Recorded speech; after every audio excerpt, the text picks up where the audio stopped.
All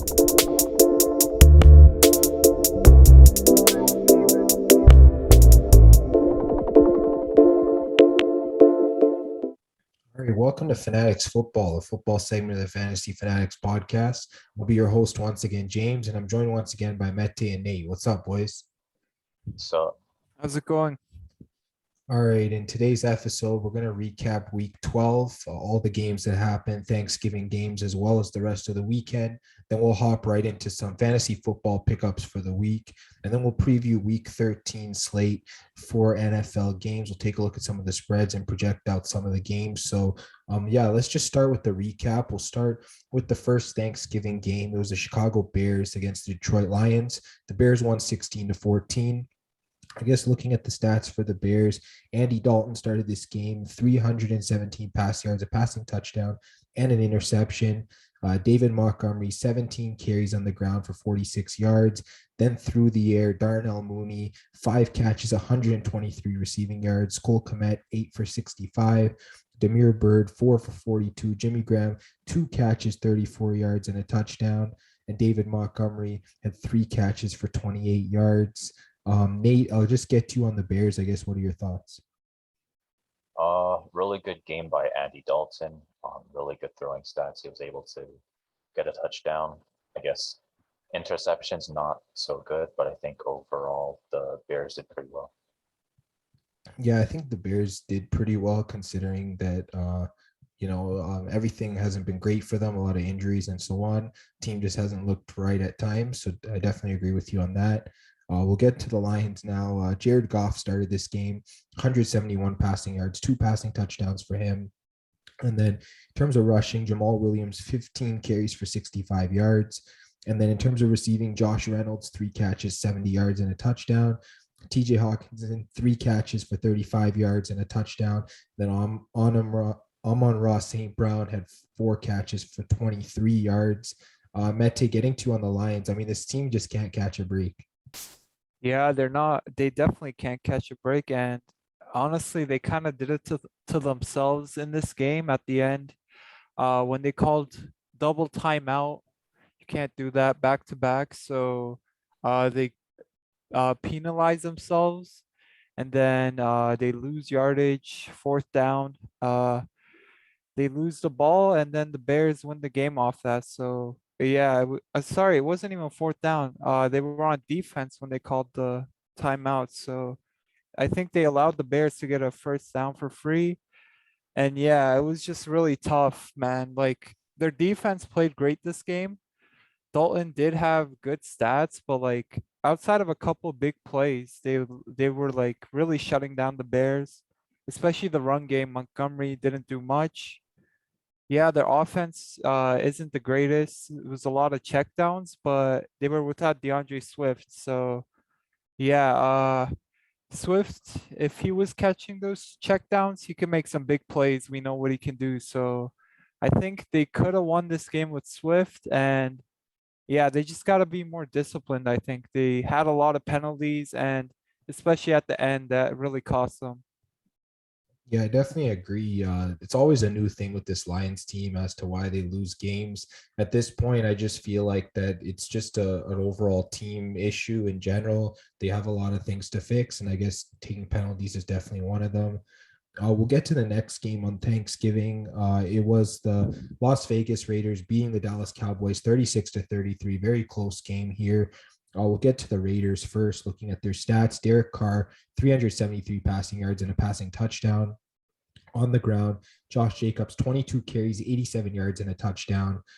Kenyon Drake, 7 carries for 25 yards. Carr, 2 for 21. And then Marcus Mariota had 2 carries for 4 yards and a rushing touchdown. Getting to receiving, Hunter Renfrow, 8 catches, 134 yards. Deshaun Jackson, 3 for 102 and a touchdown. Zay Jones, 5 for 59, and Darren Waller, 2 for 33. Nate, let me get to you on the Raiders. I guess big win for this team. Yeah, the Cowboys are a pretty strong team this year. I mean, the Raiders, they were also, I guess, pretty solid looking into the year. They've been slumping a little bit, so this is a much needed win. Yeah, I was going to say they have been slumping. I think at one point they were like like 5-3 or 6-3, and then they've lost a couple games here. So yeah, great to see them get in the win column. Getting to Dallas now, Dak Prescott, 375 passing yards, 2 passing touchdowns. On the ground, Tony Pollard, 10 carries for 36 yards. Ezekiel Elliott, 9 for 25 and a touchdown. Then in terms of receiving, Michael Gallup, 5 catches, 106 yards. Cedric Wilson, 7 for 104. Noah Brown, 6 for 53. And then Dalton Schultz, 3 catches, 46 yards, and a receiving touchdown. And then Sean McKeon had 1 catch for 10 yards and a touchdown. Mete, I'll just get to you on the Cowboys. I guess, what are your thoughts? Yeah, speaking of penalties, this game had 28 total penalties, so Cowboys were undisciplined this game as well, especially at the end, and particularly Noah Brown. I think he had like 4 or 5 pass interferences on his own. And yeah, we just remember the one at the end, which ultimately sealed the game. So I guess the Cowboys, it was a tough November, 1-3 on the month, but for this game particularly, they didn't have Amari Cooper and CeeDee Lamb. They're 2 best targets. So that's like the main thing I'm trying to take away, but I'm kind of getting worried at this point. I won't lie. Yeah, definitely concerning, but I liked how Michael Gallup sort of stepped in as the number one in this game. He played really well. Definitely a good thing to see moving forward that there is wide receiver depth on this Dallas team.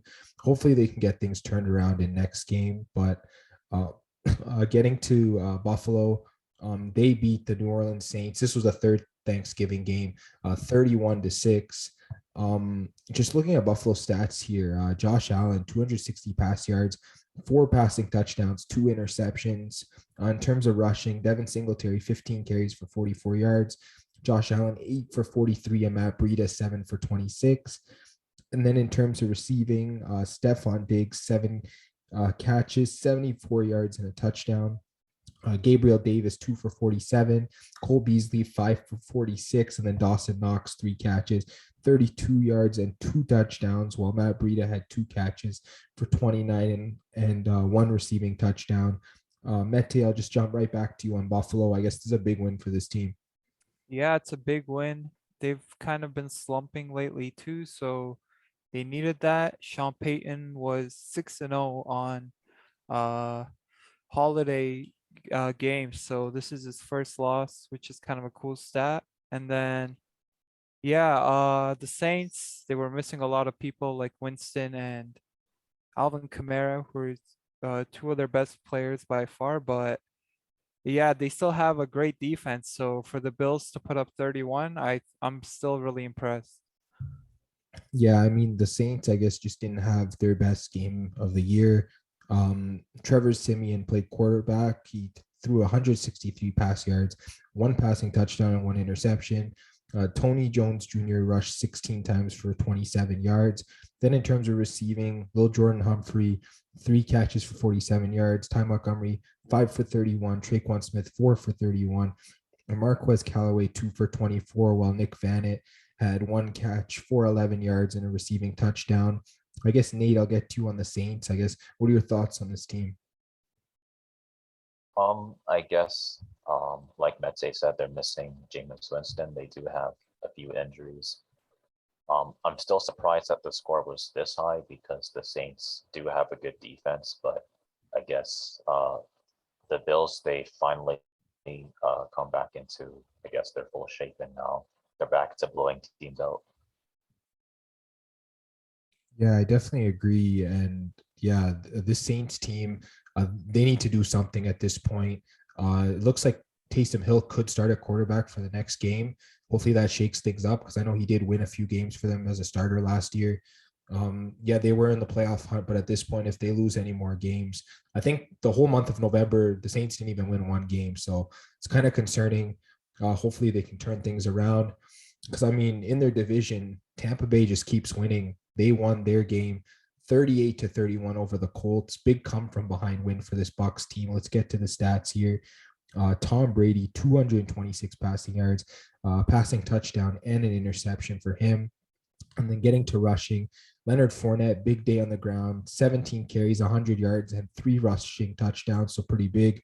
Ronald Jones, 7 for 37 and 1 rushing touchdown for him. Then in terms of receiving, Rob Gronkowski, 7 catches, 123 yards.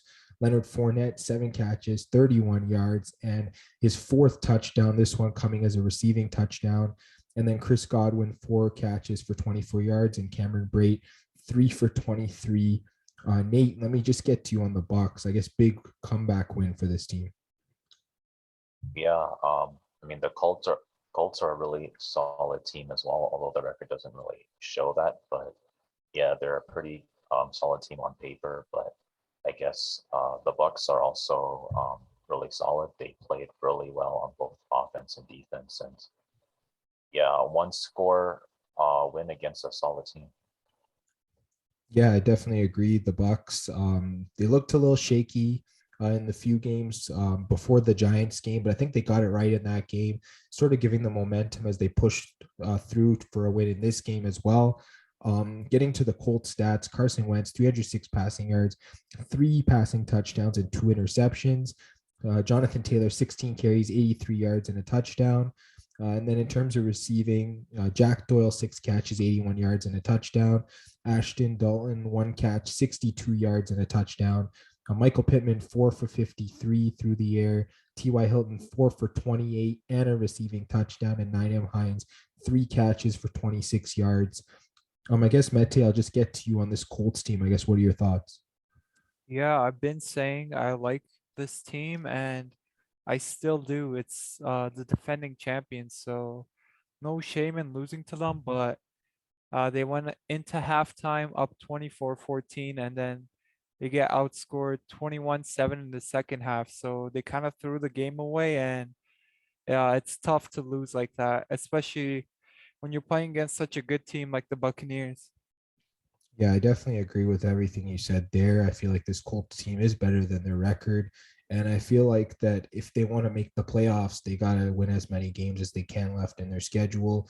And they just got to hope teams in front of them start losing games. But let's just get to the next game here. The New York Jets being the Houston Texans, 21-14. Big win for the Jets here. I think Zach Wilson returned in this game. Yeah, he did start here. He threw for 145 passing yards and an interception. In terms of rushing, Tevin Coleman got the start, 16 carries for 67 yards. Ty Johnson went 6 for 42, and then Austin Walter went 9 for 38 and a rushing touchdown. Then in terms of receiving, Braxton Berrios 2 for 47, Elijah Moore 4 for 46, Keelan Cole 2 for 24, and then Ryan Griffin 3 catches for 20 yards. I guess Mete, I'll just get to you on the Jets. I guess big win for them.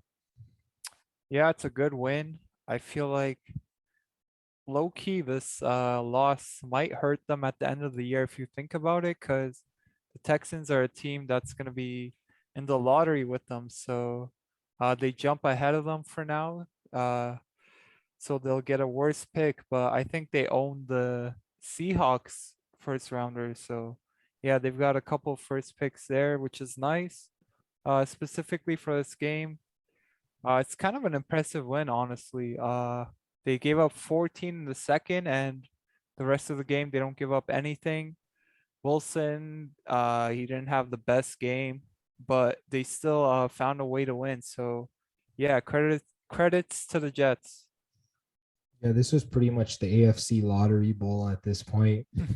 These two teams were sort of battling it out to see who was worse, and apparently the Texans just did not play well here. I guess you could probably throw Jacksonville in that mix too, but yeah, let's just get to Houston now. Tyrod Taylor, 158 yards, 2 passing touchdowns, and an interception. In terms of rushing, David Johnson, 10 carries for 39 yards. Tyrod 2 for 30 on the ground, and then Rex Burkhead 12 carries for 27 yards. And then in terms of receiving, Brandon Cooks 3 catches, 45 yards and a touchdown. Nico Collins 2 for 28, and then Rex Burkhead 3 catches for 27 yards. While both Amendola and Brevin Jordan went 3 catches for 23 yards, but Brevin Jordan also caught a receiving touchdown. Nate, I'll just get to you on Houston. I guess what are your thoughts after this loss? Yeah, I guess it was a pretty close loss against the Jets. Jets really came to play. I guess I was thinking with Tyrod Taylor, maybe they could still beat the Jets, but I guess outside of the second quarter, they just weren't able to generate enough offense to win. Yeah, I definitely agree. Definitely a little surprising that the Jets were able to get the win. But yeah, a good win for them. I guess getting to the other team from New York, the Giants ended up getting a win as well. They beat the Eagles 13-7. Looking at the stats for New York, we'll get to passing first, and that's Daniel Jones, 202 passing yards and a passing touchdown. In terms of rushing, Saquon Barkley, 13 carries for 40 yards. Daniel Jones also rushed 9 times for 30. And then in terms of receiving, Kenny Golladay, 3 catches for 50 yards. Darius Slayton, 3 for 40. Evan Ingram, 3 for 37. And then John Ross, 2 for 28. While Chris Myrick had 2 catches for 11 yards and a receiving touchdown. Nate, I'll just get to you on the Giants. I guess, what are your thoughts on this win? Another much needed win for them. I guess they were able to get to the red zone at least pretty consistently. So even though they weren't able to kind of cross a line into the end zone, they were still in field goal range. So I guess that's a pretty important factor. Yeah, for sure. I feel like the Giants defense played really solid in this game. I saw some of the plays that they made. I think Jalen Hurts didn't have a great day. Yeah, he only threw 129 yards for 3 interceptions. So yeah, big day for that Giants defense. In terms of rushing, Hurts ran for 77 yards on 8 carries. Boston Scott, 15 carries for 64 yards and a touchdown, while Miles Sanders had 9 for 64. And then in terms of receiving, Kenneth Gainwell, 3 catches, 32 yards. Jalen Reagor, 2 for 31. Quez Watkins, 2 for 23. And Devontae Smith, 2 for 22. Mete, getting to you on the Eagles, I think this is a surprising performance from them. Yeah, it's definitely surprising as the Eagles have been pretty good lately. I was saying last episode they're running more, which definitely helps them. This game, Hurts just had a rough time, 3 interceptions, under 50% completion rate. So yeah, like you said, the Giants defense played great, but usually when the Cowboys aren't on, I just watch the red zone, and I was able to watch the last drive for this game. Hurts, he hit Rager twice in the end zone at the end. The first one was kind of unlucky. He hit him in the helmet first. So I guess that's like his excuse to why I kind of threw him off. But the second one was perfect throw right at his hands. Wasn't really a contested catch too, and he just dropped it. So this was a tough one for the Eagles. They could have had this game, definitely. Yeah, I think the Eagles are having Nelson Aguilar vibes at that point from when he was on the Eagles. But anyways, yeah, he's definitely been playing better since he got to the Patriots. But yeah, getting to a team in the Patriots division, actually, the Miami Dolphins, Tua Tagovailoa, really balling out here for this Dolphins team. They beat the Carolina Panthers 33-10. Looking at Tua's stats, 230 passing yards, and a passing touchdown for him. He's just been so solid since coming back from injury. In terms of rushing, Myles Gaskin, 16 carries, 49 yards, and 2 touchdowns. Philip Lindsay, just joining this team, 12 carries for 42 yards. Then in terms of receiving, Jalen Waddle, 9 catches, 37 yards, and a receiving touchdown. Durham Smythe, 5 for 32 in the air. Albert Wilson, 5 for 17. And Mike Gesicki, 3 catches, 17 yards. I guess, Mete, getting to on the Dolphins, this team's been on quite a roll. I think it's 3 in a row now. Yeah, I think they're at 4. Oh, Definitely wow. 3 or 4, something like that. Yeah, they're red hot right now. So yeah, they're looking great. Tua only 4 incompletions. That's very impressive. The run game hasn't been great, but 2 touchdowns for Gaskin is always great. And they just got Lindsay, like you said, so he can definitely help them out. And Waddle, yeah, he's looking great. They don't have Devontae Parker and Will Fuller right now. Those are 2 of their better receivers. So if those 2 come back as well, they'll be even better. Yeah, I definitely agree. This Dolphins team's definitely heading in the right direction. I guess speaking of completions, Cam Newton had a really bad completion percentage in this game, 5 for 21, not good. Only 92 pass yards, 2 interceptions. PJ Walker comes in and does pretty much the same thing, 87 yards and an interception. So QB situation not looking very good in Carolina. Hopefully Cam can bounce back after the bye. In terms of rushing, Christian McCaffrey, 10 carries for 35 yards. He's now out for the season, which is unfortunate for this Panthers team trying to make the playoffs. Cam Newton, he rushed 3 times for 5 yards and a rushing touchdown in this game. And then in terms of receiving, DJ Moore, 4 catches, 103 yards, big game for him. Brandon Zylstra had 1 for 24. And then Amir Abdullah had 2 catches for 20 yards. I guess, Nate, getting to you on this team, I guess this offense is kind of falling apart.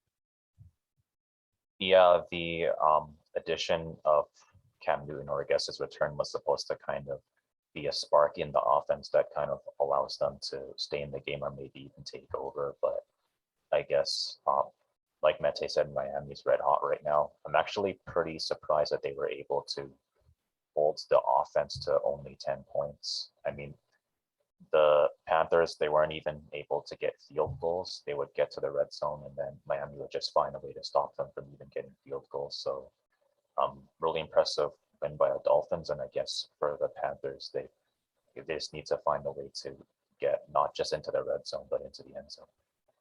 Yeah, I know we were talking earlier this year. It wasn't Miami's offense that was the problem. It was their defense. And it looks like they have gotten things under control when it comes to that. Of course, their head coach, Brian Flores, is defensively minded. So he definitely probably steadied the ship there. And yeah, the Dolphins are looking really strong moving forward. And I guess getting to the team in their division, the Patriots, they got a big win, 36-13 over the Titans. Of course, the Titans were out of a lot of players, but the Patriots did what they had to do, win big, and that's what they did. Mac Jones, 310 passing yards, 2 passing touchdowns for him, big day. Then in terms of rushing, Ramondre Stevenson, 9 carries for 46 yards.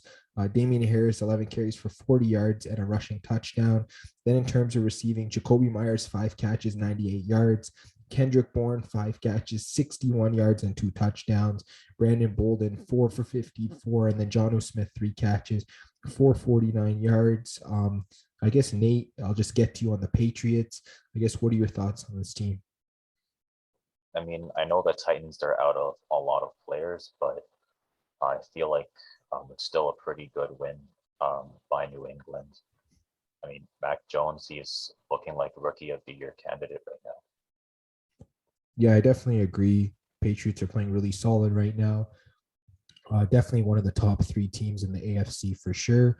We'll definitely have to see how they play in their next matchup as they're going against Buffalo. So that's a big game there. But moving to Tennessee now, in terms of passing, Ryan Tannehill, only 93 pass yards. He had a passing touchdown and he threw an interception. In terms of rushing, Dontrell Hilliard, 2 carries for 131 yards and a touchdown. I believe he had, I think, a 60-something yard touchdown in this game as well. Deontay Foreman also had a nice day, 19 carries, 109 yards for him. I guess they kept the offense mostly on the ground here, because in terms of receiving, Nick Westbrook-Ikhine, 2 catches for 25 yards and a touchdown. Cody Hollister had 2 for 22, and I guess the rest in this offense was not notable as there was no AJ Brown or Julio Jones through the air.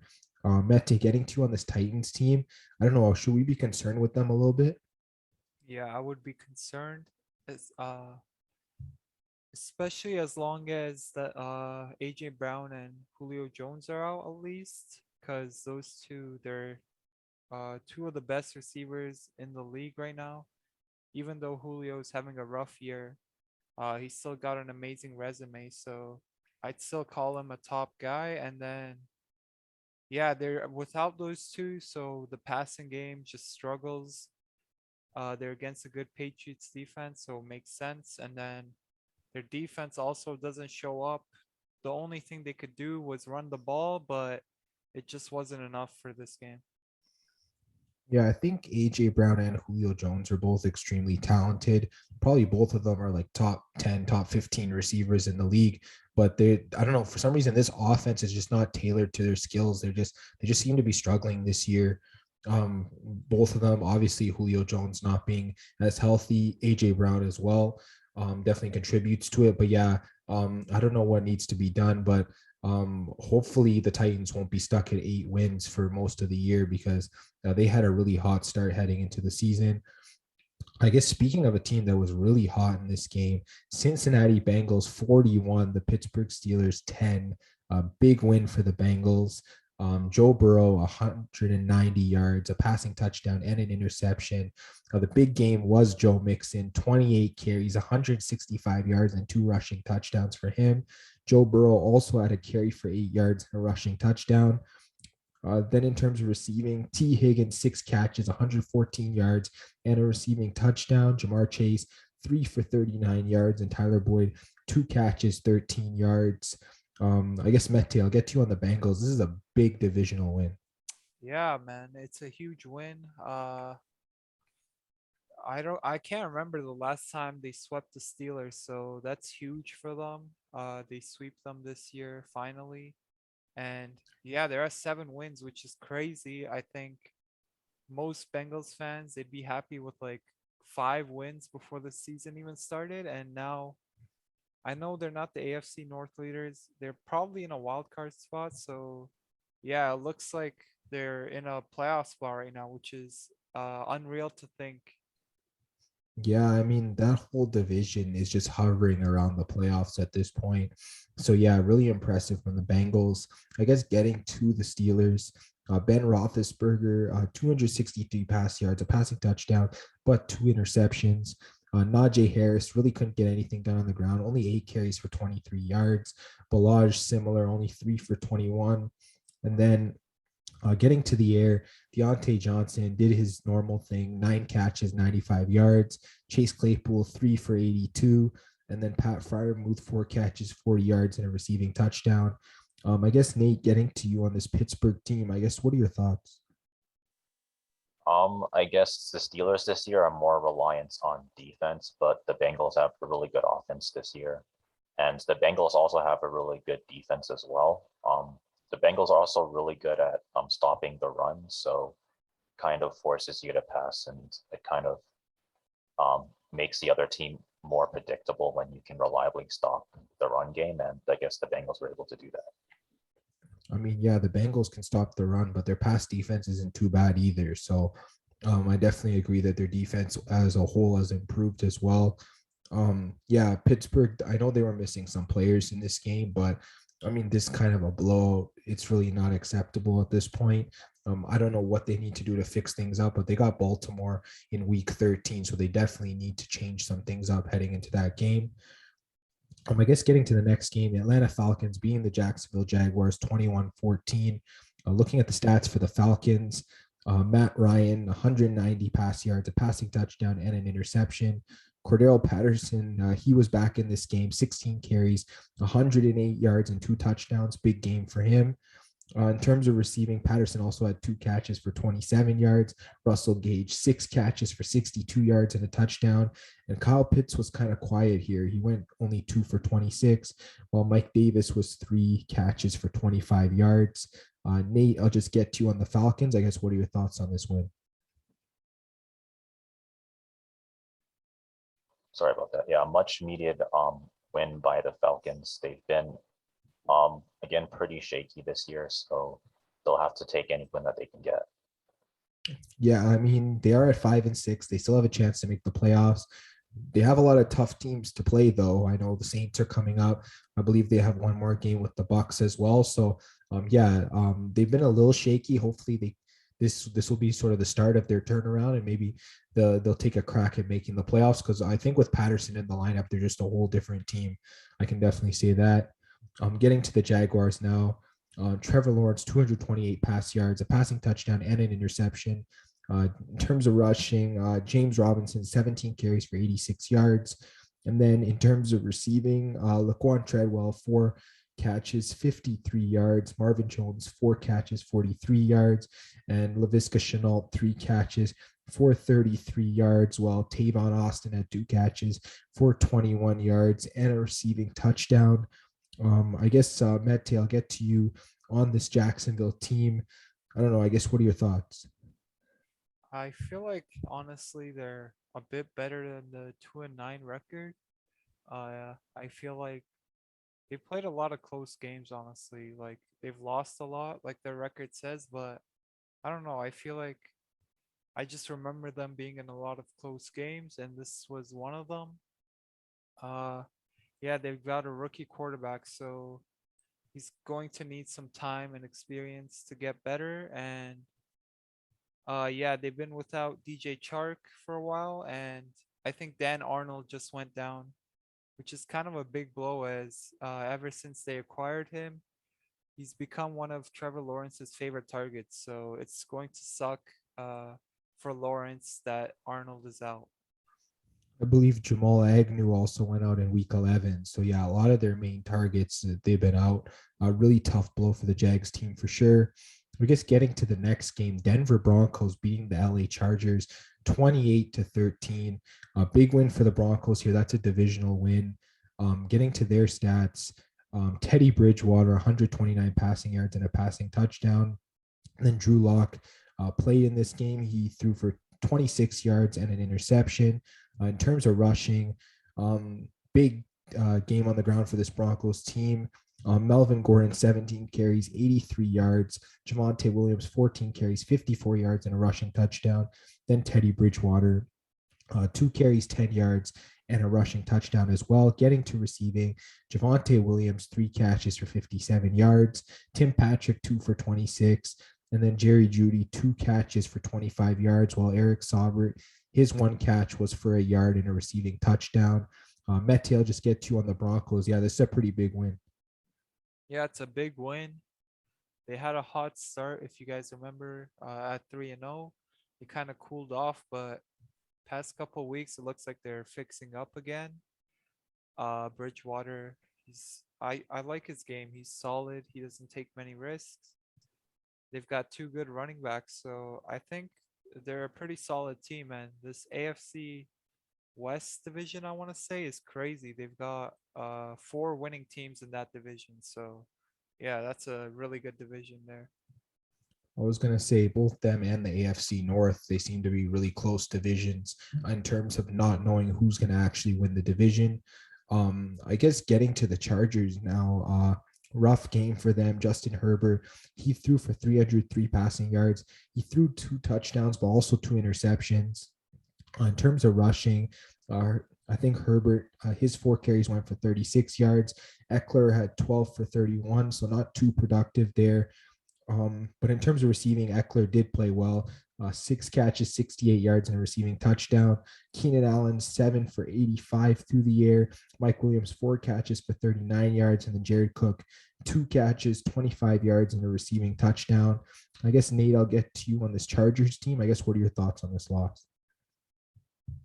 I mean, Denver's kind of a sleeper team for this division. So even though it looks like on paper the Chargers should be able to win because they have like more talent and stuff, you can't really sleep on them too much. Broncos have a really good defense and they have a pretty solid offense overall. And I think the Chargers' biggest problem is kind of their defense, especially the run game. Is not being able to stop the run. Kind of it causes some problems because the Broncos were able to score against the Chargers defense pretty consistently, and the Chargers were having the same problems kind of responding to that. So I feel like figuring out how to stop the run games couldn't be the biggest thing for them. Yeah, the run defense has been a problem for the Chargers all year. I think they're bottom 3 in the league in run defense, and that's not good if you're trying to make the playoffs. As for Denver, yeah, 2 big wins recently over Dallas and over the LA Chargers. So they are moving in the right direction, which is nice to see. Getting to the next game, big matchup here. Green Bay Packers beating the LA Rams 36-28. Looking at the Packers right now, Aaron Rodgers, 307 passing yards, 2 passing touchdowns for him. In terms of rushing, A.J. Dillon, 20 carries for 69 yards. Aaron Jones, 10 for 23. And then Aaron Rodgers, 2 carries for a rushing touchdown. And then in terms of receiving, Devontae Adams, 8 catches, 104 receiving yards. Randall Cobb, 4 for 95 and a receiving touchdown. Marquez Valdes-Scantling, 4 for 58 through the air. And then A.J. Dillon, 5 catches, 421 yards and a receiving touchdown. Nate, I'll get to you on Green Bay. And yeah, this team's still playing really solid. Yeah, I know they had a little bit of an adjustment period, so people were thinking okay, maybe the Packers aren't going to be that good this year, but Packers proved everybody wrong. 9-3, it's a really good record. So solid as usual. Yeah, I definitely agree. Solid as usual. Getting to the Rams, I think they've had like 2 or 3 straight losses. It's a tough time for them right now. Matthew Stafford, 302 passing yards, 3 passing touchdowns, but an interception. In terms of rushing, Darrell Henderson, 16 carries for 55 rushing yards. In terms of receiving, Cooper Kupp, 7 catches, 496 yards. Van Jefferson, 3 for 93 in a receiving touchdown. And then Odell Beckham, 5 for 81 in a receiving touchdown, while Darrell Henderson had 4 catches, 418 yards and a receiving touchdown. Mete, let me get to you on the Rams. I guess just what are your thoughts on this team? Yeah, they've been on a slump. Pretty sure they went 0-3 in the month of November, so that's no good. I also think I saw a post saying Matthew Stafford 3 straight games has his pick six, so that's not good as well. And then I think Darrell Henderson, he might be out for next week. So again, not good. And they lost Robert Woods. Yeah, they had such a great start, and we were thinking, oh, they're contenders. I still think they are, but it's a little concerning right now to see the slump they're in. Yeah, I definitely agree. The Rams definitely need to turn some things around. I know they do have Jacksonville coming up next week, so I guess that might be the opportunity for them to do that. All right, getting to the next game, the San Francisco 49ers beating the Minnesota Vikings 34-26. I guess just looking at the stats here for the San Francisco 49ers, I guess big game for them. Jimmy Garoppolo, 230 pass yards, passing touchdown, and an interception for him. In terms of rushing, Eli Mitchell, 27 carries, 133 yards, and a rushing touchdown. Big game for him. Deebo Samuel, 6 carries, 66 yards, and 2 rushing touchdowns. So another big game for Deebo Samuel. And then in terms of receiving, Brandon Ayuk, 3 catches for 91 yards. Kyle Juszczyk, 2 for 37. Eli Mitchell, 5 for 35. And Juwan Jennings, 2 catches, 24 yards, and a receiving touchdown. Nate, let me get to you on the 49ers. I guess, what are your thoughts? I think this is a pretty solid win, especially against a team like the Vikings that are pretty good overall. They were able to score consistently against the Vikings, which is, I think, really impressive. They even outpaced them. So, yeah, solid win. Yeah, definitely solid win for the 49ers. They've won like 3 or 4 games in a row, so they're doing really well. Getting to the Vikings now, Kirk Cousins, 238 passing yards, 2 passing touchdowns, and an interception. In terms of rushing, Dalvin Cook, 10 carries for 39 yards. Alex Madison, 7 carries for 21 yards and a rushing touchdown. Then in terms of receiving, Justin Jefferson, 4 catches, 83 yards. Dalvin Cook, 6 for 64. Adam Thielen, 5 catches for 62 yards and 2 touchdowns. And Tyler Conklin, 2 for 25 in this game. And Mete, let me get to you on the Vikings. I guess, what are your thoughts? They've just been a really, how should I say it, frustrating team.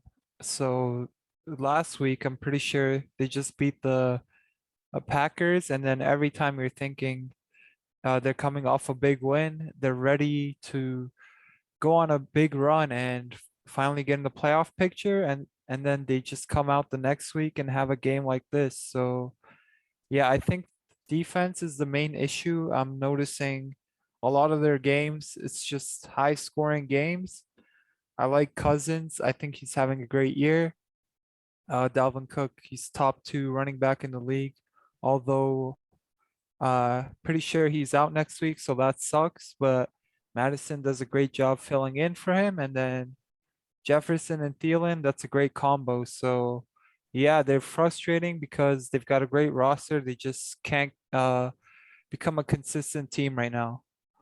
Yeah, I feel like when they're away from home, they don't seem to play as well. I think I noticed that in this game as well. They sort of let the game slip away and then they just really couldn't come back. Getting to the Sunday night game now, Baltimore Ravens beating the Cleveland Browns 16-10. Getting to the Ravens offense, Lamar Jackson, 165 passing yards. He had a passing touchdown, but he had 4 interceptions, so very concerning. Strong effort by the Browns defense in this game. And then in terms of rushing, Lamar Jackson led his team 17 carries for 68 yards. Devontae Freeman, 16 for 52. And then in terms of receiving, Mark Andrews, 4 catches, 65 yards and a receiving touchdown. Marquise Brown, 8 catches for 51 yards. And Rashad Bateman, 4 for 31 yards. I guess, Mete, I'll get right back to you on this Ravens team. I don't know, are you a bit concerned even though they won? I think I'm not that concerned. 4 interceptions is a lot, but it's just like Lamar is a person as well. He's allowed to have a bad game, and it's probably his first 4 interception game of his career, as I can't remember him throwing this many interceptions. So I think it's a rough week. It happens, but they still got it done. So a win's a win. I was going to say, I feel like it's more on how good the Cleveland defense is compared to how bad Lamar played. I feel like Cleveland, they put up a solid effort on defense, but the offense just really wasn't clicking in this game. Baker Mayfield, 247 passing yards and a passing touchdown. In terms of rushing, Kareem Hunt back in this game, 7 carries for only 20 yards, and Nick Chubb 8 for 16. So really nothing on the ground for this team. They had to resort through the air, and even then, not a lot. Landry had a good game though, 6 catches for 111 receiving yards. Harrison Bryant, 3 for 50. David Njoku, 3 for 35 and a receiving touchdown. And then Nick Chubb, 2 for 23. Just not a lot else there. Nate, I'll get to you on your Browns. I guess, what are your thoughts? I guess for Cleveland, it's come down to their defense is really good, and it's allowing the Browns to stay in the game. But in terms of offense, I mean, the Ravens have a good run defense, so it's kind of expected that Chubb and Hunt wouldn't be able to have the same impact as they usually would. But 20 yards each is pretty low. And I guess for the passing, in terms of yardage, it was good. They were able to kind of adjust a little bit in the 3rd and 4th quarter. They started throwing long a little bit more. It started to help them, but they still weren't able to get into the end zone. And the Ravens, I guess, adapted their defense to what the Browns were doing, and then the Browns couldn't adapt to that. So I guess I feel like the offense might be getting a little bit better, but they're still a long way off. I was going to say that the Browns rely really heavily on their run offense. So when they can't get it going, they normally they have play action. So they'll use the running back as sort of a way to sort of distract the defense and get a pass off. But with Baker's like injury and everything he's going through, he just seems to be a little bit off. And it's throwing the entire offense off at this point. You got Kareem Hunt's dad complaining that Baker's not throwing to him properly and stuff. Like all of these things, I think Baker just needs to have like season-ending surgery on whether it's his shoulder or whatever, and just let Keenum go at it, because I don't think Baker's right now. I feel like the injuries really are hurting him. So we'll see what the coach's decision is on that. But I think that there's going to come a point in time where Baker's hurting this team more than someone like Keenum would if he was starting in the game. But we'll have to see moving forward, I guess. Getting to Monday night, though, Seattle Seahawks losing to the Washington football team 17-15. This was a close game all the way up to the end. Seattle almost got an onside kick to sort of take the lead, but it just didn't happen. It was a rough game overall, but solid for the football team. Taylor Heineke, 223 passing yards, a passing touchdown, and an interception. In terms of rushing, Antonio Gibson, 29 carries for 111 rushing yards. So huge game for him. J.D. McKissick, 7 carries for 30 yards and a rushing touchdown. He suffered a gruesome injury. I really hope he's okay after that. It looks like Gibson's going to have the backfield going forward, but in terms of receiving, Terry McLaurin, 4 catches for 51 yards. DeAndre Carter, 4 for 42. Antonio Gibson, 7 for 35. Logan Thomas, 3 for 31. And J.D. McKissick, 5 for 26. And another touchdown, this time receiving. I guess Nate, I'll get to you on the football team. Big win, and what are your thoughts? A really good defensive effort. I feel like this is kind of the football team that we were kind of expecting, a defense that can slow down the other team and put them in a position where they can let the offense do enough work to, I guess, get them ahead. So really solid job, especially against a solid Seahawks team. Yeah, I feel like with Chase Young getting injured, this defense sort of picked up the slack, and they've been playing a lot better, covering for him, especially the line of scrimmage. Like they were harassing Wilson the entire game. He really couldn't get a lot done. Getting to the Seahawks, Russell Wilson, 247 passing yards, 2 passing touchdowns. So pretty decent day for him. He seems to be back to normal for the most part. He also rushed 2 times for 16 yards to lead the team as well. They couldn't get a rushing game going, so they really struggled. In terms of receiving, Tyler Lockett, 3 catches for 96 yards. Gerald Everett, 5 for 37 in a receiving touchdown. And then Freddie Swain, 1 catch for 32 yards in a receiving touchdown. Mete, I'll get to you on the Seahawks. I mean, is their season done or what's up with them? Yeah, they're playing in a really tough division. They're 3-8, so I don't want to say it, but I feel like their season might be done at this point. They've just been having a tough year. Wilson went down. They probably won maybe like a game while he was out, so that didn't help. And then, yeah, he's been back for 3 weeks now, and they still haven't won. So, like you said, the run game was non-existent. I feel like ever since Chris Carson went down, the run game has been really rough there. They played good on defense. I feel like their main issue is defense for this team, and the commentator last night was pointing out the difference of time of possession, and the Seahawks defense was out there for most of the game. So for them to only give up 17 is really impressive. And yeah, I feel like the run game's got to be better, but right now it's looking really tough for the Seahawks. Yeah, I was gonna say the most wins they could get this year would be 9, and I think you're gonna need 10 wins to get into the playoffs this year. I think you either got to be like what 10-7 or like 10-6-1, something like that. If you want to get into the playoffs, I don't feel like 9 wins is gonna cut it this year. So I think it's definitely gonna be tough for the Seahawks to get in at this point, especially since they'll have to win 6 games in a row, which in itself is very tough. Let's just move on now to the fantasy football pickups. Mete, I'll start with you. I guess who's your running back pickup for the week? Yeah, so for running back, I decided to go with Jamal Williams from the Detroit Lions. He's currently 41% rostered, so it's probably a shallow league pickup. He's playing the Minnesota Vikings, and yeah, with DeAndre Swift likely out, I feel like Williams, even if Swift is in, he's still gonna get good usage as he still gets touches with Swift there, but it's not looking like Swift will play, so there's a good chance he gets way more touches than usually. He's got a solid matchup against the Vikings. Their defense hasn't been the greatest, like I said during the recap. And then he's a good pass catcher too, so he's got catching upside. Detroit doesn't have many great targets, so that's also great in his favor and works great in his favor. Sorry. And Jared Goff, he throws a lot of checkdowns, so that also helps him out. I think he's a good pickup for this week. Yeah, I definitely agree. And I guess for my running back pickup for the week, I'm going to target that same game, except on the other side. I have Alex Madison for the Minnesota Vikings. Obviously, Dalvin Cook, I believe he suffered a shoulder injury. He's going to be out for at least 1 game. So if you have Dalvin Cook, Madison's a must add.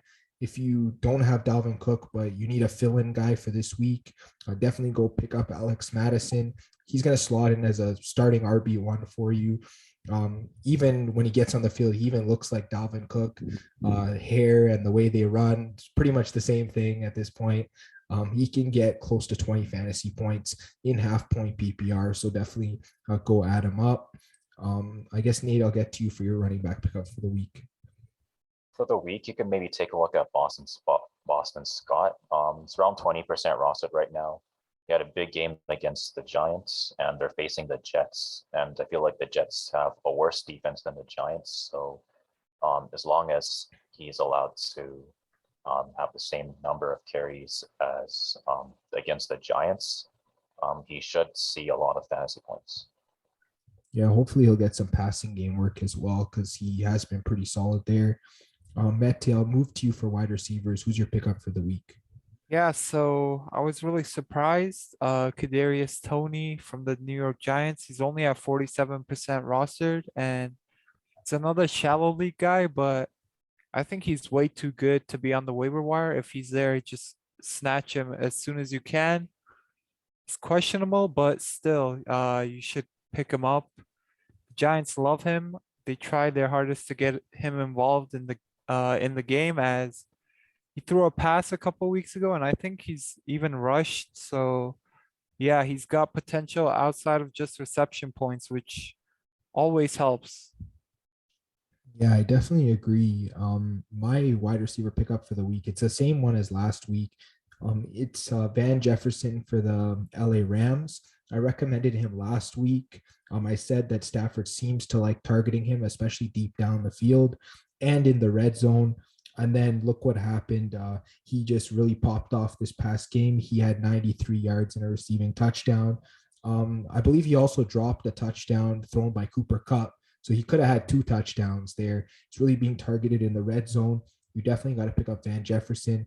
No idea how he's still under 50% rostered in Yahoo leagues. This guy's must own. This Rams team, especially if Henderson doesn't play, will be pass heavy for their upcoming game. So you definitely want to add Van Jefferson into your lineup. You might even be able to start him in your flex spot, depending on who you have playing. So definitely a must add. Nate, let me get to you. Who's your wide receiver pickup for the week? I guess for the week, maybe you can take a look at Kendrick Bourne. Again, 24% roster right now. He's been pretty hot right now. He had 20 points against Tennessee. And Buffalo does have a better defense, so maybe he won't get 20 points, but I feel like he's a pretty solid player, so why not pick him up? Yeah, for sure. He's definitely been trending up the past couple of weeks. Definitely agree. I guess getting to quarterback pickups for the week, I'll start here. I have Taysom Hill, and the reason I have him is because according to practice reports, he's supposed to be the starter for the Thursday matchup against Dallas. And the thing is, when Taysom Hill's the starting quarterback, he has rushing upside. He doesn't pass for more than 200 yards usually, but at the same time, he can even catch touchdowns as well. They'll run different looks in the red zone. He'll definitely get groundwork for the most part to add to maybe the 100 or so yards he throws. And you should end up with a quarterback around 20 fantasy points. So, I mean, he's worth a look if you need a fill-in starter. Maybe you have someone on bye. Maybe you have an injury. Yeah, definitely look Taysom Hill's way. I definitely think he could be a guy that could, pop off for this coming week. Mete, I'll get to you for tight ends. I guess who's your tight end pickup for the week? Yeah, so for tight end, I really liked what I saw from Gerald Everett this week from the Seattle Seahawks, 27% rostered on Yahoo, and he's playing the San Francisco 49ers, so it's kind of a tougher matchup, but it's been fantasy relevant ever since Wilson came back. He just led the team in targets during the Monday night loss to the football team, and then the 2 games prior with Wilson, he saw 8 targets and then 4 targets. So yeah, the targets are up. He's got a good quarterback throwing to him, and I think he should be higher than a 27% ownage rate. Yeah, I definitely agree. Definitely a guy if you need a tight end to stream, definitely go pick up. Nate, I'll get to you. I guess who's your tight end for the week? I guess for the week, maybe you can take a look at Jack Doyle. He got 17 last week against Tampa Bay. He's 1% rostered, so virtually every waiver wire and all of Yahoo or whatever you're playing fantasy is going to have Jack Doyle. He's against Houston, so there should be a decent matchup there. Houston does have a decent pass defense, but I feel like Jack Doyle should still be able to play pretty solidly, especially if he gets 7 targets like last week. Yeah, I feel like most of Houston's pass defense is just good for turnovers. In terms of coverage, I don't know if they're as good. So Yeah, I definitely agree with the pickup. Definitely in deep leagues, and then maybe if you're sort of in a pinch in like a shallower league, I guess you could pick him up. And then yeah, that's going to be the end of our fantasy pickups for the week. So let's just move right into the preview for week 13. I guess we'll start with the Thursday night matchup. Mete, I'll get it to you. It's Cowboys against Saints. Yeah, so for the Cowboys, Dak Prescott, Ezekiel Elliott, Tony Pollard in deeper leagues, CeeDee Lamb, if he could play, it looks like he will, but still not 100%. Amari Cooper, if he can play as well, it looks like he might not be able to play. That's what I'm seeing right now. And then if one or both are out, you could look at Cedric Wilson. He had a big game. Dalton Schultz for sure, and then Michael Gallup. For the Saints, Taysom Hill, like you said, seeing first team reps in practice right now. He's got rushing upside, so he's a good play, I feel like. Alvin Kamara, if he could play. If he can't play, maybe Tony Jones Jr. if Mark Ingram is also out. But if Ingram is healthy and Kamara is out, I would play Ingram instead of Jones. And then Traquan Smith, Marcus Callaway, I'd go for in deeper leagues and if you're really desperate. Yeah, for sure. I definitely agree. And we'll move right into the spread now. Mete, I'll start with you. The Cowboys are favored by 4.5. Which side are you on here? Uh, it's a tough call. I feel like without Cooper, could be a close game, honestly. Like I said, the Cowboys are kind of slumping right now. And I feel like the quarterback change is really going to help the Saints. Hill, he can use his legs and they could even like line him up as a running back, wide receiver, tight end, whatever. So yeah, for those reasons, I feel like I might side with the Saints. They're also home, so that helps as well. All right, Nate, let me get to you. Cowboys are favored by 4.5. Which side are you on? Feel like it comes down to defense this game. So even though the Cowboys can still beat the Saints, I feel like the Saints might be able to keep the game close with their defense. So I guess I'll just go with them. Yeah, I was leaning towards the Saints. Obviously, if Kamara's out, I feel like I might change to maybe taking Dallas. But yeah, the Saints, they're in a great spot here. They're at home. They're getting points. I feel like their defense has been pretty good. Their offense just needs to step it up. And I guess if Kamara and Hill are both starting, then that'll be a good reason for you to take the Saints. So yeah, I definitely agree. I'll go with the Saints as well. I'm getting to the next matchup, Chicago against Arizona. I'll preview that one for fantasy. For the Bears, you're starting David Montgomery and Darnell Mooney, and those are probably your two safest options. Guys, you could maybe start in deep leagues. I guess Justin Fields should be back this week, so maybe you could roll him out in a deep league or maybe a 2 quarterback league. Cole Kmet at tight end, maybe like a sleeper play, and then Allen Robinson in a deep league if he returns to play. In terms of the Cardinals, if Kyler Murray's back, you just roll him in and start him.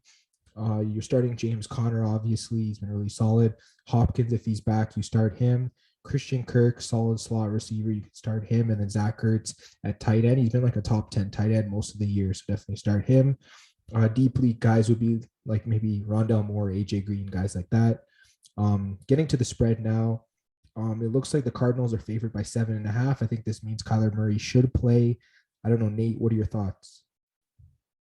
I mean, the Cardinals, they're really solid with or without Kyler Murray. And assuming Kyler Murray plays, I feel like 7.5 should be doable. It's just a score and a field goal, basically.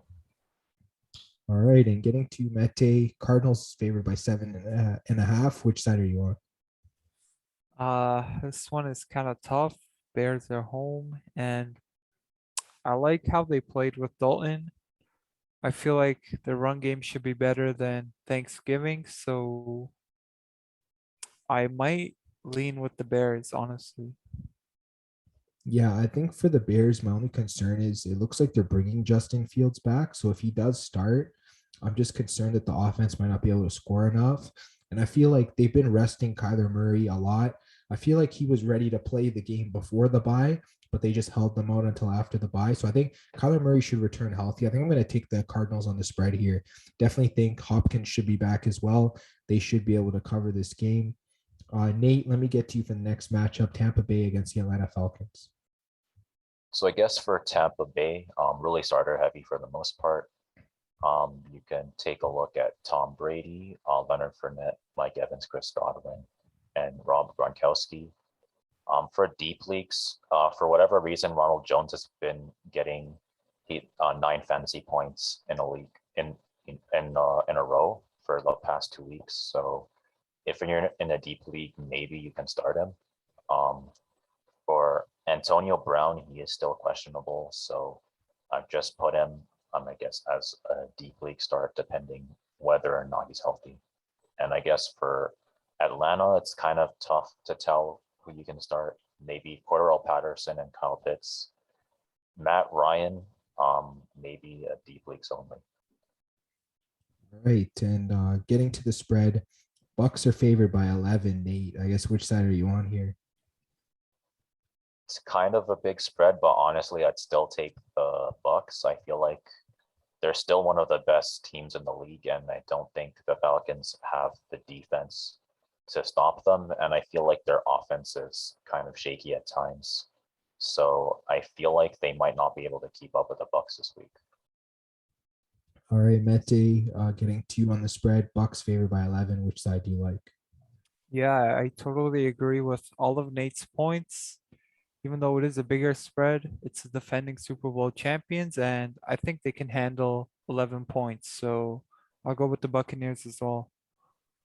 Yeah, I feel like this is a game. I mean, if the Bucks, if they score the first touchdown, they could go up by maybe 10 early, and then they'll just need one more score after that, and they should be able to cover. So, yeah, I think I might lean towards the Bucks here. Obviously, if it moves past like 13 or 14, I might have to lean towards the Falcons because it is a divisional game. But I think right now it should be okay to take the Bucks.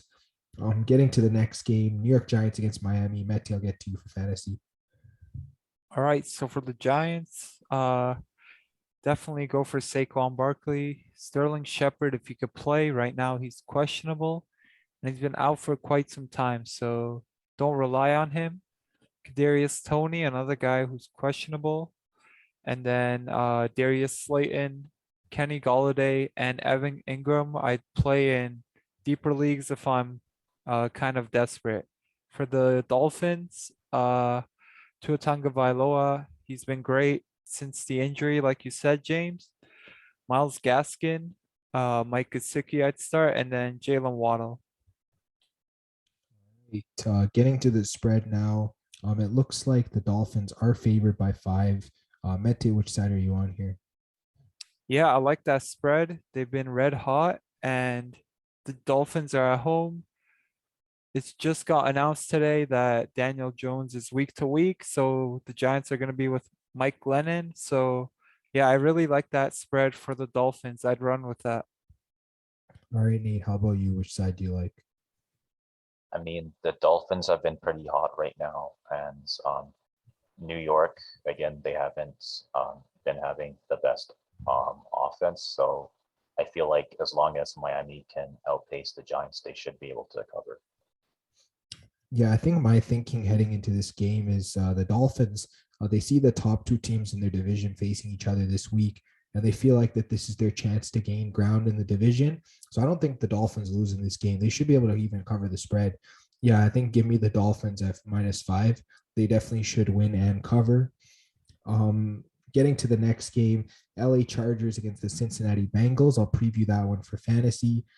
For the Chargers, you're starting Justin Herbert, Austin Eckler, Keenan Allen, Mike Williams, and you could probably roll out Jared Cook. He's been a pretty decent tight end all year. You can definitely start him. Deep leagues are like Jalen Guyton, Josh Palmer. They catch maybe 2 or 3 balls a week. So deep league if you're desperate. And then in terms of the Bengals, you're starting Joe Burrow, you're starting Joe Mixon, you're starting T. Higgins and Jamar Chase. Then for deep leagues, Tyler Boyd and CJ Uzama, you could definitely go to. And then looking at the spread for this game, It looks like the Bengals are favored by 3 at home. I guess Nate, I'll get to you first. Which side do you like here? It's a little bit hard to tell.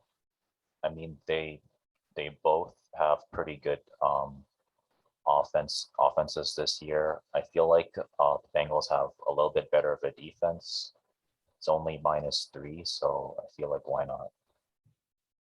All right, Mete, I'll get to you. I guess which side are you on here? Bengals are favored by 3.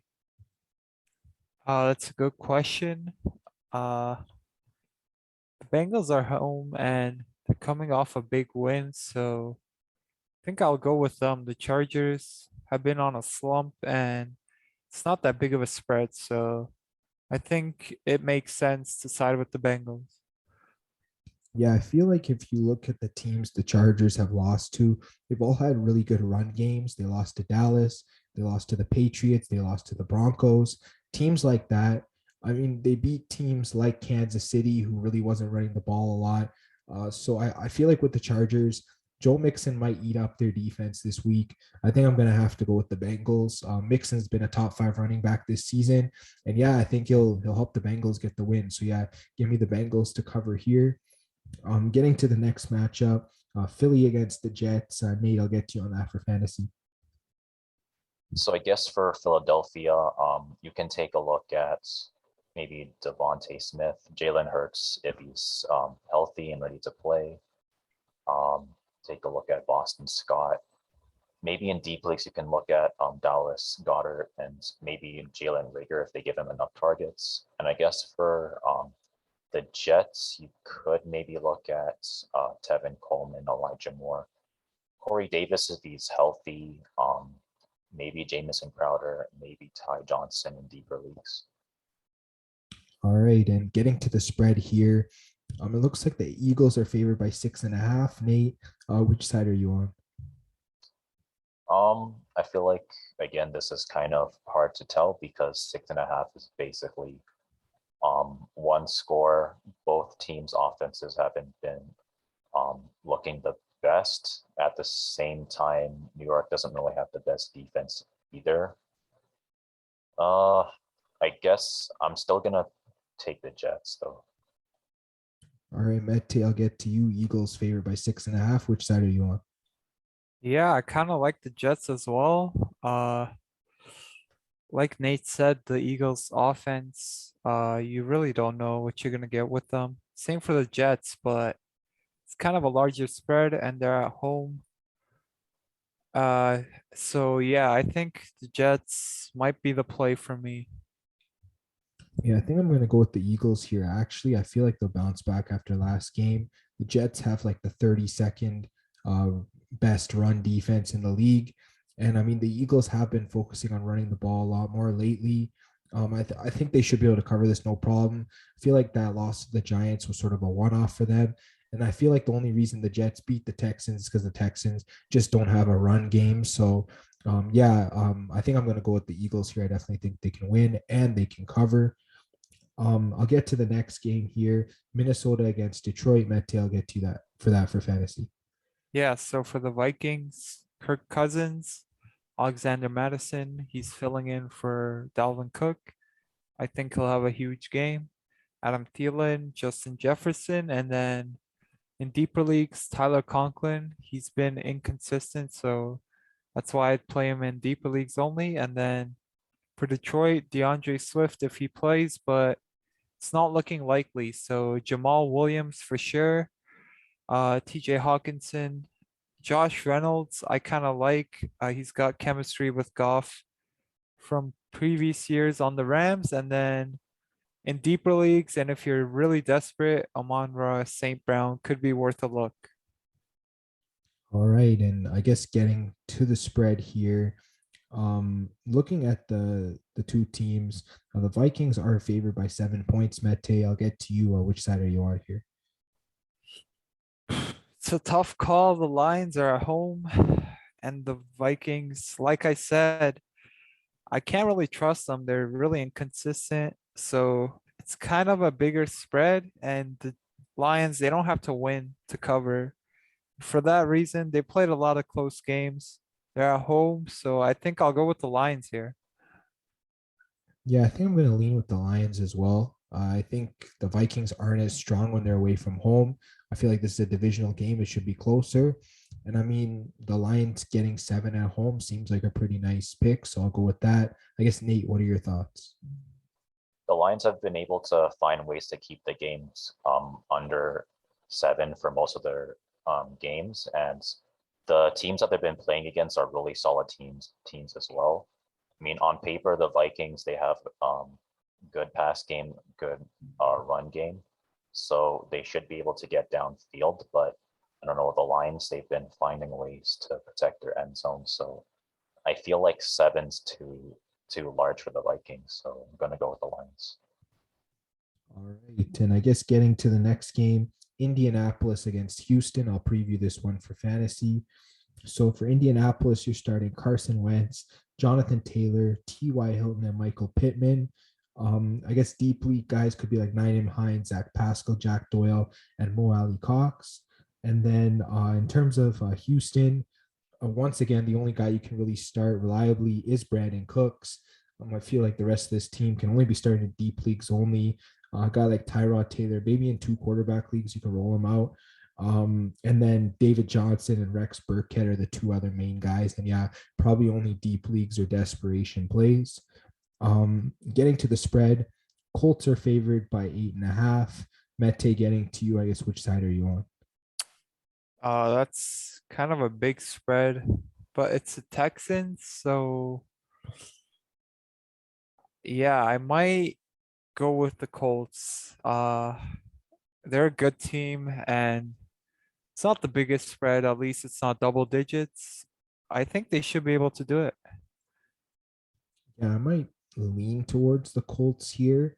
I know it is tough considering the Texans are vulnerable, volatile week to week. So, yeah, you just don't know what kind of performance you'll get out of them. They are at home, but yeah, I would still lean with the Colts. I guess, Nate, what are your thoughts? I guess to be different, I'll lean with the Texans. They are at home. The Colts don't have the best passing defense. Tyrod Taylor's back, so that pretty much puts them in an opportunity to kind of keep up. And I feel like Texans don't necessarily have the best passing defense, but I feel like it's serviceable enough to kind of keep the Texans in the game. All right. And Nate, I'll get right back to you. Washington against the Raiders. Preview that one for fantasy.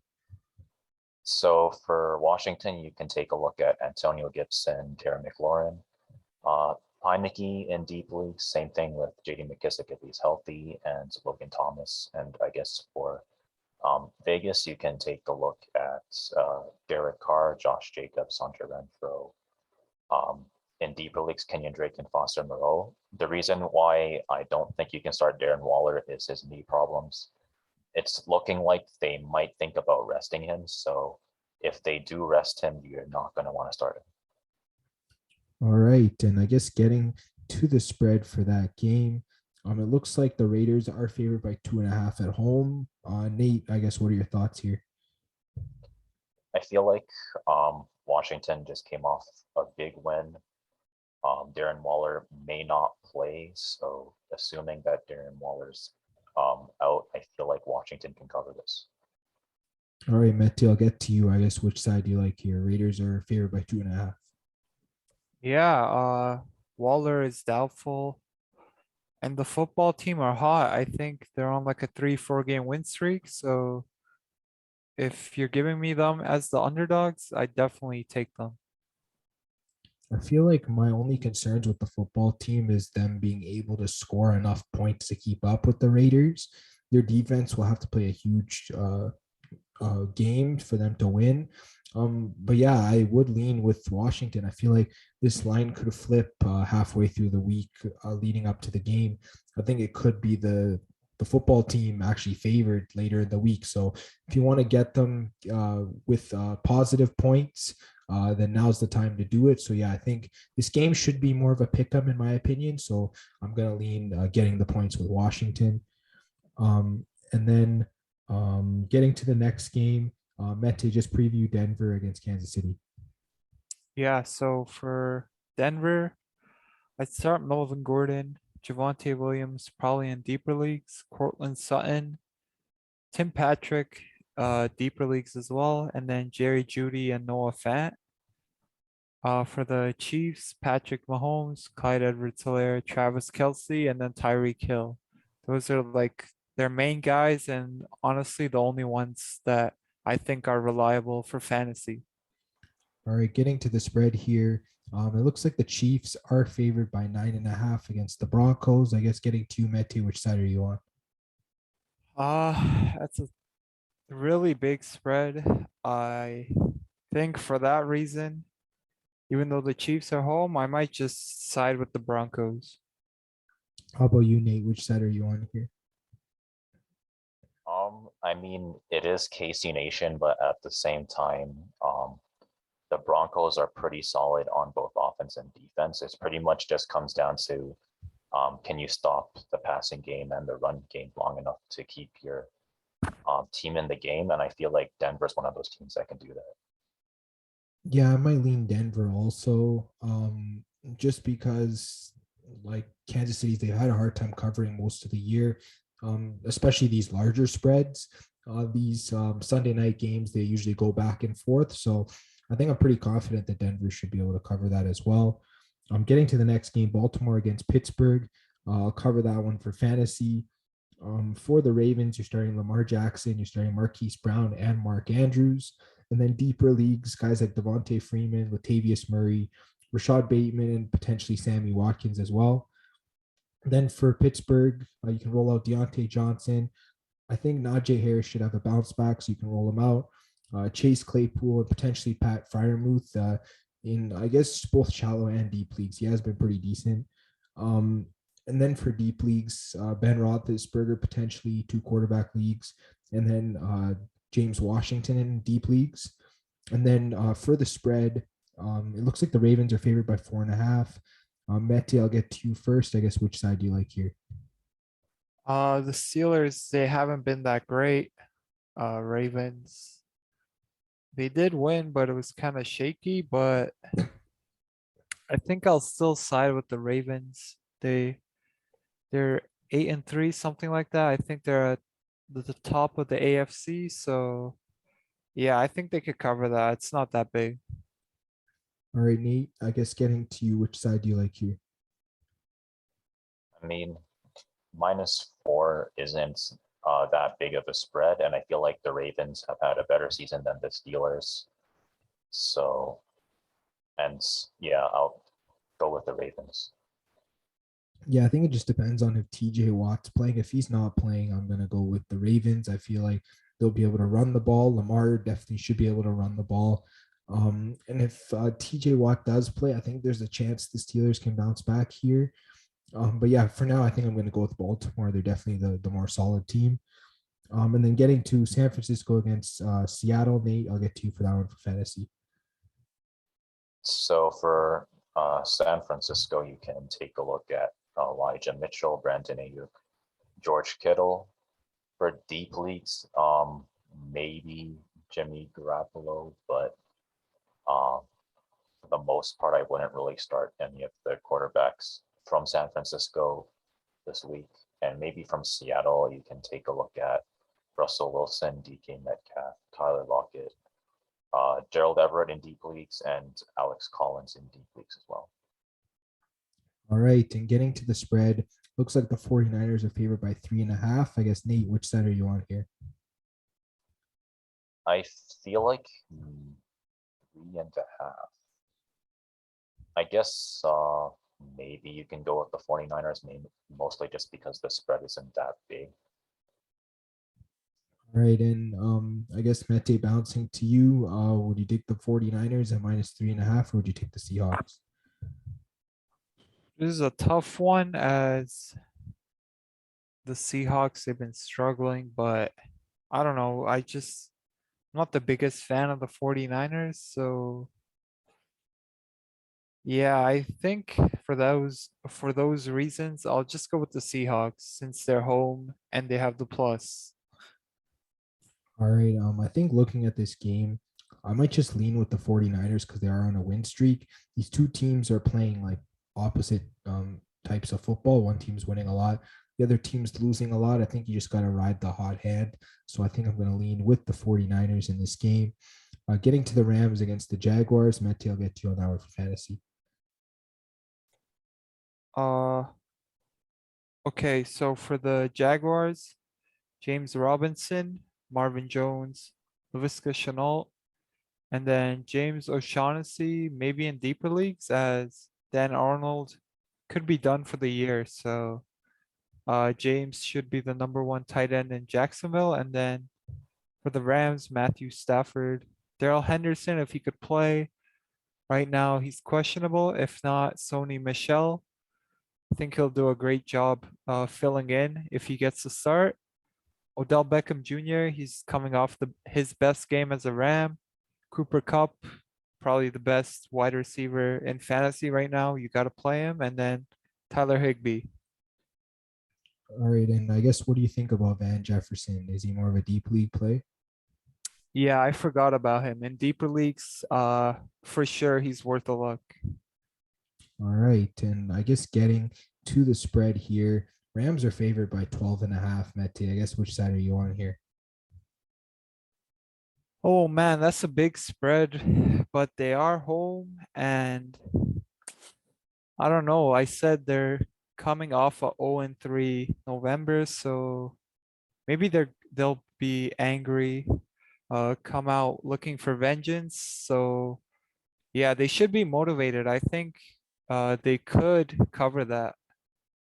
All right, Nate, getting to you, I guess which side do you like here?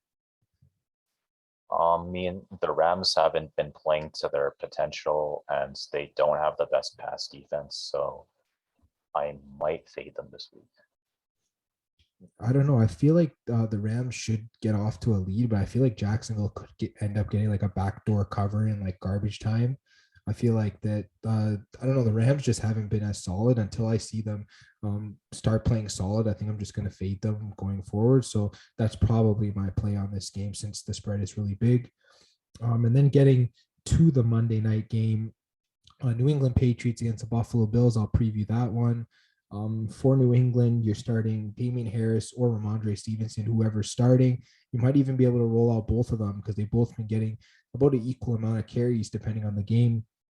You could also roll out Jacoby Myers, getting a lot of targets, great PPR play, and potentially Hunter Henry as well, as he's been getting a lot of red zone targets. Deeper league guys, Kendrick Bourne, he's on that borderline deeper league, shallow league. So if you're in a pinch, you could throw him out in a shallow league. Jonnu Smith, he looked decent. So in a deep league, you could roll him out. Nelson Aguilar and Brandon Bolden are strictly deep league plays. And then Mac Jones, if you're in a deep league or you're in a 2 quarterback league, you can roll him out. Then for the Buffalo Bills, you're starting Josh Allen, you're starting Stephon Diggs, Emmanuel Sanders potentially. Him and Cole Beasley, they're on that borderline of deep league or standard league. So if you're in a pinch, you're probably going to have to start both of them. And then Dawson Knox has been a solid tight end. I think you should be starting him. In terms of sits, probably any running back that plays, whether it's Singletary, Moss, or Matt Breida. We don't know who's getting the carries, so I'm not going to recommend starting anyone unless you're in a deep league. And then Cole Beasley, Gabriel Davis, and Emmanuel Sanders. Just pick one and toss them in a hat and then put them in your lineup, and maybe they might pop off because I don't know which one's going to be getting the receptions week to week. I think Stephon Diggs is the only wide receiver that's extremely reliable. So that's the Buffalo Bills. I'll get to the spread here. It looks like the Bills are favored by 2.5. Nate, I guess which side are you on? I guess the Bills are hot right now. Both teams are really good defenses. Mac Jones is a pretty solid quarterback. Little hard to tell, but I feel like 2.5 is more or less a pick 'em, so I'll just go with the Bills. All right, Mete, I'll get to you. 2.5 is the spread favoring the Bills. I guess which side are you on? Yeah, like Nate said, it's pretty much a pick 'em since the spread is so low. And I'm having trouble with it right now. The Patriots are looking great. So it's a toss up, man. I guess just because I'm having trouble with it and I think it's a toss up, I'll just side with the home team to be safe and the Bills. All right, I'm gonna go with the Patriots here. Not just because I cheer for the Patriots, but they are undefeated on the road this season. I think you just got to keep riding them at this point until they lose a game on the road. If they lose this game, then I'd be willing to potentially fade them for road matchups. But right now, I just can't get off the Patriots since they're a really strong road team. And I mean, Buffalo has been vulnerable to giving up games recently. I think they've lost 3 out of their past 6 games. Some of them were to mediocre teams like Jacksonville. So there is a chance that Buffalo could maybe have a stumbling block in this game, whether it's because of the Patriots defense or whatnot. So like you said, Mete, this game is pretty much a toss up. So I think Patriots are getting points and they're undefeated on the road. So I think I'm going to go with the Patriots there.